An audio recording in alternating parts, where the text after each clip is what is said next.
Hello friends, welcome to my channel Enhance Learning with Soumya Srivastav. Today we are going to learn chapter number 3, that is metals and non-metals. So let's get started.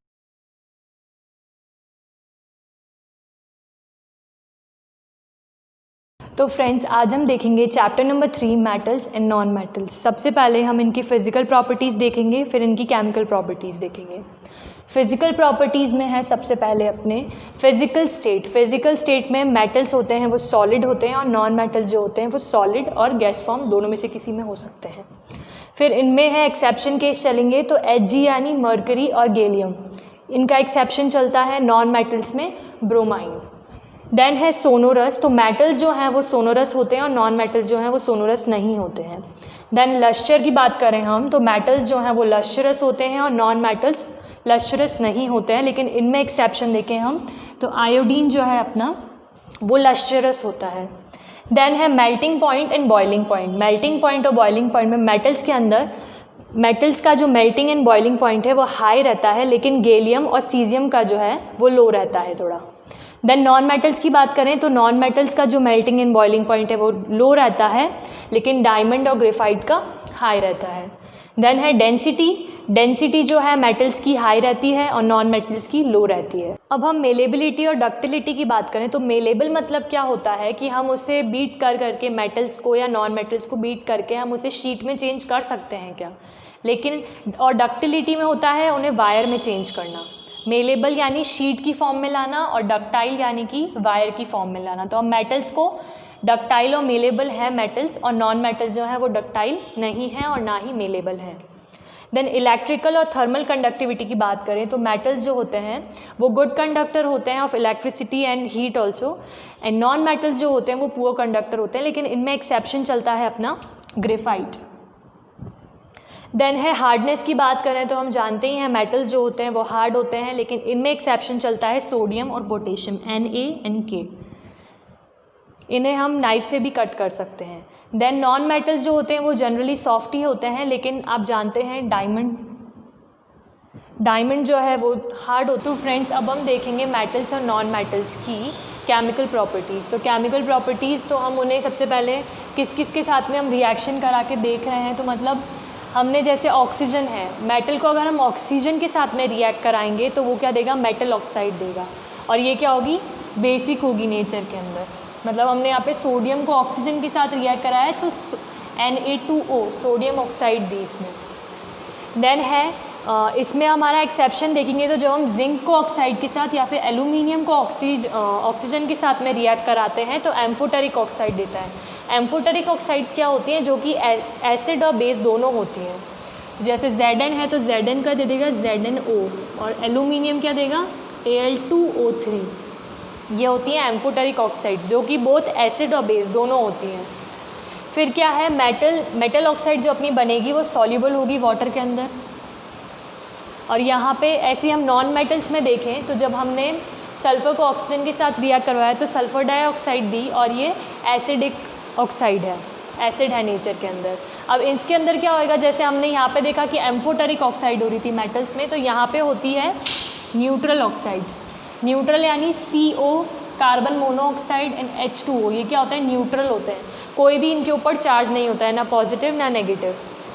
Then आता है ये जो है non metal oxides, ये होती हैं non soluble यानी insoluble in water. अब हम मेटल की रिएक्शन देखते हैं वाटर के साथ में। तो सोडियम को जो हमने वाटर के साथ रिएक्ट कराया तो सोडियम हाइड्रोक्साइड और हाइड्रोजन गैस इवॉल्व हुई, लेकिन जो नॉन मेटल्स हैं वो इसके साथ में वाटर के साथ में रिएक्ट नहीं करते हैं, क्योंकि वो इलेक्ट्रॉन्स जो हैं वो लूज़ नहीं कर सकते। ऑलरेडी उन्होंने इलेक्ट्रॉन्स जो हैं किसी से लिए हैं, गेन किए हैं, तो उन पे ऑलरेडी नेगेटिव चार्ज आता है। ये अपन आगे देखेंगे होता है। अब एसिड के अंदर क्या होगा, जब एसिड में हमने लिया है, जैसे मेटल लिया एसिड के अंदर, जब हम मेटल को एसिड के साथ में रिएक्ट कराएंगे, जैसे मैग्नीशियम है उसे हमने हाइड्रोक्लोरिक एसिड के साथ रिएक्ट कराया तो MgCl2+H2 देगा, यानी कि मेटल का सॉल्ट और हाइड्रोजन गैस देगा। अब नॉन मेटल्स क्या है, रिएक्ट नहीं करते हैं एसिड के साथ में, जो हमने ऊपर यहाँ जो रीज़न दिया सेम रीज़न रहता है। फिर आता है अपने सॉल्ट्स। सॉल्ट में क्या है, हमने क्या किया, CuSO4 + Zn लिया और क्या दे दिया इसने, मतलब CuSO4 कॉपर सल्फेट को जो हमने जिंक के साथ में रिएक्ट कराया तो जिंक सल्फेट और कॉपर दिया, यानी डिस्प्लेसमेंट रिएक्शन हो गई। तो मेटल्स और नॉन मेटल्स दोनों के अंदर जब हम और मेटल्स को सॉल्ट के साथ में रिएक्ट करवाते हैं तो क्या होता है कि डिस्प्लेसमेंट रिएक्शन हो जाती है। ऐसा ही यहाँ पे भी हुआ है, H2 और Cl2, HCl दे दिया है इसने यहाँ पे। देन ऐसे ही हम अगर मेटल्स को क्लोरीन के साथ में रिएक्ट कराएं तो ये क्या होगा, जैसे सोडियम है, सोडियम को हमने क्लोरीन के साथ रिएक्ट कराया तो नॉर्मल NaCl बन गया। यहाँ पे होता है आयनिक बॉन्डिंग हुई है तो आयनिक कंपाउंड बना हमारा। यहाँ पे हम आयनिक कंपाउंड्स और कोवैलेंट कंपाउंड के बारे में बाद में पढ़ेंगे आगे। देन आता है जब हमने नॉन मेटल्स को हमने क्लोरीन के साथ में रिएक्ट कराया तो HCl दिया। यहाँ पे क्या हुआ है, कोवैलेंट बॉन्ड बना, यानी शेयरिंग से बॉन्ड बना है अपना, ठीक है। तो ये क्या है, HCl एक कोवैलेंट कंपाउंड है। देन है हाइड्रोजन देखे हम, तो सोडियम को जो हमने हाइड्रोजन के साथ रिएक्ट कराया तो NaH दिया, सोडियम हाइड्राइड दिया। और ऐसे ही जब हमने नॉन मेटल्स को हाइड्रोजन के साथ में रिएक्ट करवाया तो H2S दिया। तो अब हम देखते हैं आयनिक कंपाउंड की जो फिजिकल प्रॉपर्टीज़ होती हैं। क्या है आयनिक कंपाउंड की फिजिकल प्रॉपर्टी में सबसे पहले आता है इसका फिजिकल नेचर। तो आयनिक कंपाउंड बेसिकली सॉलिड होते हैं और हार्ड होते हैं।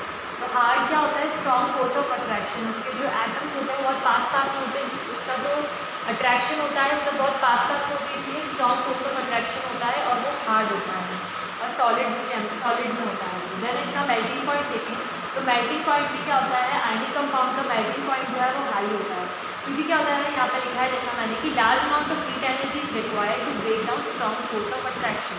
तो बहुत ज़्यादा हीट की ज़रूरत होती है। ये जो स्ट्रॉन्ग फोर्स ऑफ अट्रैक्शन इतना हार्ड है तो इसे तोड़ने के लिए तो क्या होगा, ज़्यादा हीट की ज़रूरत पड़ेगी। तो ज़्यादा हीट की ज़रूरत पड़ेगी, इसलिए मेल्टिंग और बॉइलिंग पॉइंट जो है वो ज़्यादा चाहिए होता है।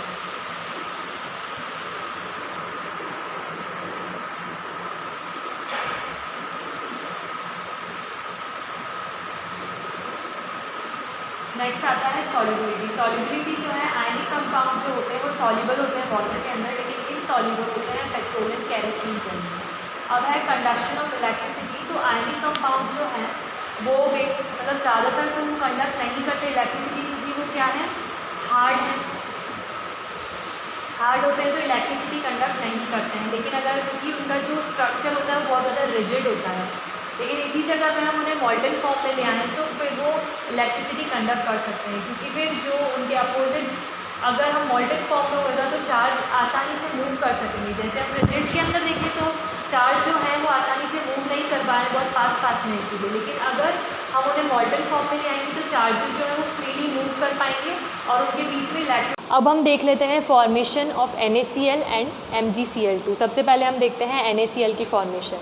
हम जानते हैं जैसे कि सोडियम Na, इसका एटॉमिक नंबर कितना होता है, एटॉमिक नंबर होता है NaCl का 11। ओके, देन है 2, 8 और 1। ये मुझे बताने की ज़रूरत नहीं है, मैंने अपनी सेकंड चैप्टर की वीडियो में आपको बताया था कि KLMN शेल जो हमने 9th क्लास में पढ़ के आए हैं। तो 2 सबसे पहले वाले जो सबसे पहले K जो शेल होता है उसके अंदर 2 इलेक्ट्रॉन्स आते हैं, देन 8 तो फिर क्या है, अब 8 तो है नहीं, यहाँ पे सिर्फ 1 ही है। तो ये क्या ज़्यादा इजी रहेगा कि 7 ये ले ले कि 1 दे दे। तो क्या करेगा, Na जो है वो 1 इलेक्ट्रॉन दे देगा। तो क्या होगा, Na जो होगा वो क्या करेगा, Na प्लस 1 इलेक्ट्रॉन जो है वो दे देगा।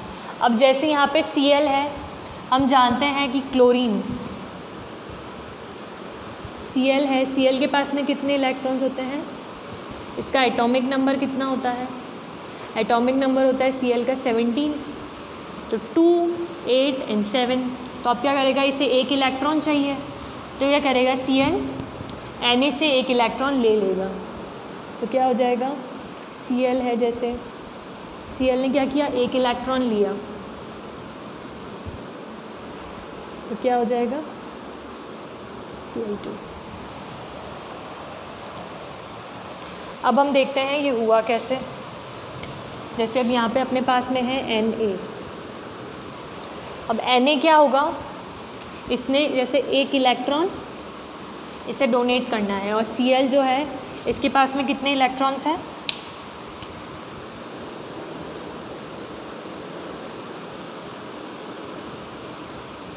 इसको क्या चाहिए, एक इलेक्ट्रॉन चाहिए, तो क्या करेगा, Na से ले लिया, तो यहाँ पे क्या हो जाएगा, दोनों साथ में आयनिक बॉन्डिंग कर लेंगे, तो क्या हो जाएगा Na प्लस और Cl, 1 2 3 4 5 6।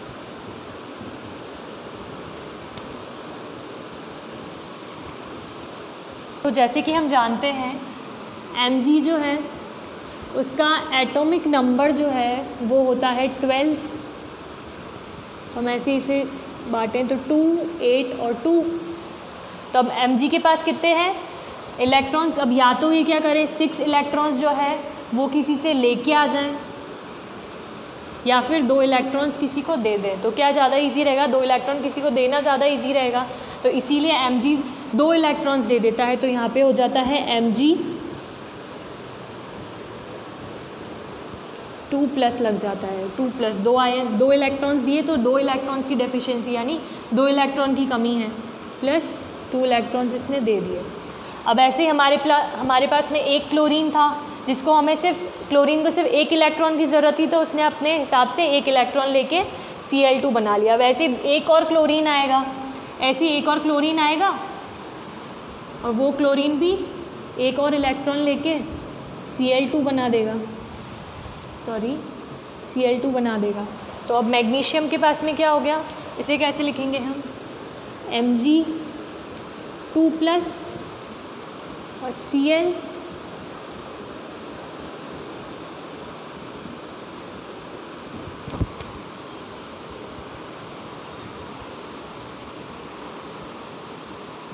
MgCl2। यहाँ पे हम क्या देखेंगे, मेटल्स की जो रिएक्टिविटी सीरीज़ है वो देखते हैं। ये है potassium, sodium, calcium, magnesium, aluminium, zinc, iron, lead, hydrogen, copper, mercury, silver and gold. यानी ये जो है मोर रिएक्टिव है और यहाँ पे Au यानी कि जो गोल्ड है वो लेस रिएक्टिव है और बीच वाले जो है वो मीडियम रिएक्टिव है। ठीक है, तो अब इसे याद कैसे करोगे आप लोग रिएक्टिविटी सीरीज़ को, तो मैं बता देती हूँ। के नहा के मांग आलू जन फी पब है, के नहा के मांग आलू जन फी पब है। देन ये याद कर सकते हो आप, copper, mercury, silver and gold. अब हम देखेंगे जैसे कि हमारे अर्थ क्रस्ट के अंदर कुछ एलिमेंट्स और कंपाउंड्स मिलते हैं जो कि हम हमारे यूज़ में भी लेते हैं। तो वो एलिमेंट्स और कंपाउंड जो हमारे अर्थ के अंदर नेचुरली अकर हो रहे हैं तो उनको हम बोलते हैं मिनरल्स। और जब हम जैसे अब मिनरल है ऐसा कोई मिनरल जिसके अंदर कोई एलिमेंट्स जो हैं, मतलब ऐसा मिनरल जिसके अंदर जो मेटल्स हैं वो जो है वो हाई क्वांटिटी के अंदर है, उन्हें हम प्रॉफिटेबली एक्सट्रैक्ट उन्हें निकाल सक रहे हैं उन मेटल्स को, तो उन्हें बोलते हैं हम ओर्स। तो अब ओर के लिए क्या है, 3 तरह के होंगे, हाई रिएक्टिव, लो रिएक्टिव और मीडियम रिएक्टिव। तो ये 3 तरह के होंगे, और भी होंगे तो, और हमें तीनों को अलग अलग करना पड़ेगा, हर मेटल को निकालना पड़ेगा। तो उन्हें हम एक ही प्रोसेस से नहीं निकाल सकते, इसलिए हम तीनों को अलग अलग प्रोसेस से निकालते हैं। तो हम इसमें देख लेते हैं, जैसे हाई रिएक्टिव है, और कंसंट्रेशन ऑफ और, देन अब इसमें 3 तरह के, high reactive, medium reactive and low reactive. High reactive जो ओर्स होंगे जैसे हो गया पोटेशियम हो गया, एल्यूमिनियम हो गया, मैग्नीशियम हो गया, इन सब में क्या होगा, हाई रिएक्टिव है तो इसमें इलेक्ट्रोलाइसिस कराएंगे और फिर इलेक्ट्रोलाइसिस से उसे प्योर मेटल में चेंज करेंगे। अगर हम मीडियम रिएक्टिव देखेंगे तो मीडियम रिएक्टिव आयरन और इनमें लेंगे। तो मीडियम रिएक्टिव में क्या होगा, इसके दो प्रोसेस से होता है, या तो कैल्सिनेशन से करवा सकते हैं हम या फिर रोस्टिंग से करवा सकते हैं। तो कैल्सिनेशन में क्या होता है, कार्बोनेट और यूज़ करते हैं और ये एब्सेंस ऑफ ऑक्सीजन, इसमें ऑक्सीजन प्रेजेंट नहीं होती है। अगर दूसरी तरफ हम देखें रोस्टिंग, तो रोस्टिंग जो होता है वो सल्फाइड और की प्रेजेंस में होता है। सबसे पहले जो मीडियम रिएक्टिव एलिमेंट है उसे सबसे पहले हम सल्फाइड से रिएक्ट कराएंगे, फिर सल्फाइड जो है वो इन प्रेजेंस ऑफ ऑक्सीजन होता है, तो सबसे पहले सल्फाइड के साथ रिएक्ट करवाएंगे। सल्फाइड के बाद में हम उसे, सल्फाइड के बाद में मेटल सल्फाइड बनी, फिर मेटल सल्फाइड को हम ऑक्सीजन के साथ में रिएक्ट करवाएंगे तो मेटल ऑक्साइड बनेगी। फिर फर्दर मेटल ऑक्साइड को हम लोग मेटल ऑक्साइड में से मेटल अलग करेंगे और ऑक्सीजन अलग निकालेंगे, तो वो प्योरीफाई करते हैं। फिर उसके बाद में रिडक्शन टू मेटल, ऑक्साइड बनी मेटल की, फिर reduction to metal and purification of metal. अब आप चाहो तो लो रिएक्टिव में अपन ये प्रोसेस पूरा की पूरा एग्जाम में ऐसा कि ऐसा लिख के आओगे तो आपके नंबर नहीं कटेंगे, बस कैल्सिनेशन वाला हटा के। तो क्या होगा, लो रिएक्टिव मेटल्स हैं तो यहाँ पे क्या किया, सल्फाइड और से सबसे पहले रिएक्ट कराया ऐसे ही, जिसे हमने रोस्टिंग बोलते हैं प्रोसेस को, फिर उससे मेटल और रिफाइनिंग करी। रिफाइनिंग यानी उसे मतलब एक बार में पूरा प्योर फॉर्म में तो आया नहीं होगा, फिर इसकी मेटल रिफाइनिंग करवाते ताकि बिल्कुल प्योर फॉर्म में अपन को मेटल मिल जाए। अब हम एक बार कैल्सिनेशन और रोस्टिंग के जो डिफरेंसेस हैं वो देख लेते हैं। तो कैल्सिनेशन जो है वो होता है कार्बोनेट ओर से, और जो रोस्टिंग है वो होता है सल्फाइड ओर से। कैल्सिनेशन के अंदर ऑक्सीजन एब्सेंट होती है, वेयर एज इन रोस्टिंग आप देखेंगे कि ऑक्सीजन जो होती है उसकी प्रेजेंस में करना पड़ता है, रोस्टिंग वाला जो प्रोसेस है वो।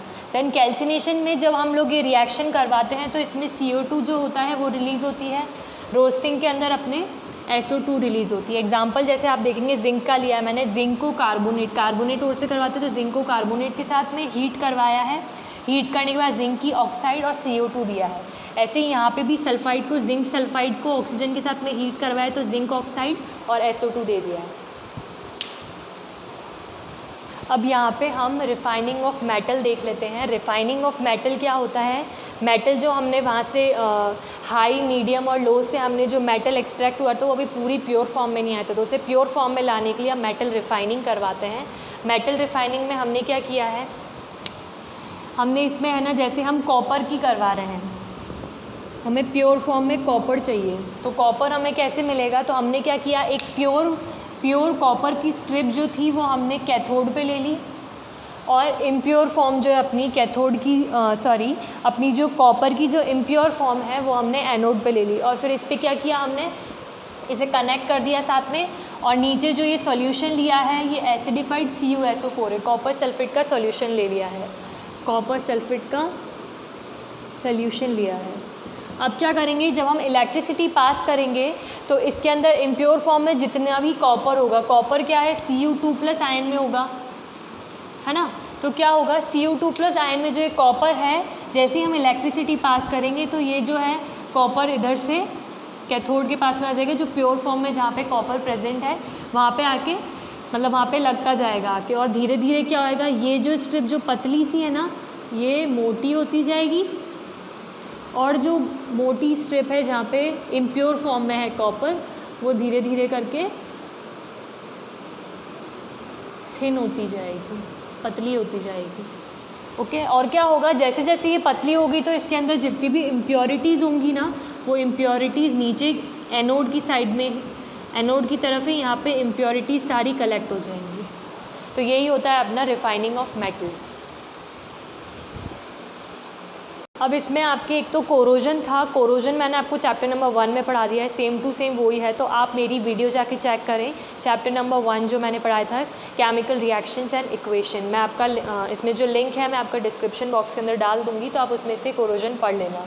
देन आता है अमेलगम। अमेलगम क्या होता है, हमारा जो मेटल है, मेटल प्लस मर्क्यूरी, कोई भी उसका अलॉय, ठीक है, जब हम किसी मेटल को, जब हम मर्क्यूरी, कोई मेटल है उसके साथ में हम मर्क्यूरी मिक्स कर देते हैं तो उसका जो अलॉय बनता है उसको बोलते हैं हम अमेलगम। अब हम ऐसे ही ब्रास, ब्रॉन्ज और सोल्डर का देख लेते हैं। तो ब्रास का क्या होता है, कॉपर और जिंक, कॉपर और जिंक को मिलाते हैं तो ब्रास बनता है। ब्रॉन्ज के लिए कॉपर और टिन, इसे Sn को बोलते हैं टिन, और Pb को बोलते हैं लेड। सोल्डर का क्या होता है, Pb प्लस Sn करते हैं, यानी कि जिंक और लेड को मिलाते हैं तो सोल्डर बन जाता है। Thanks for watching my video. Don't forget to like, share and subscribe my channel. Stay home, stay safe, till then bye.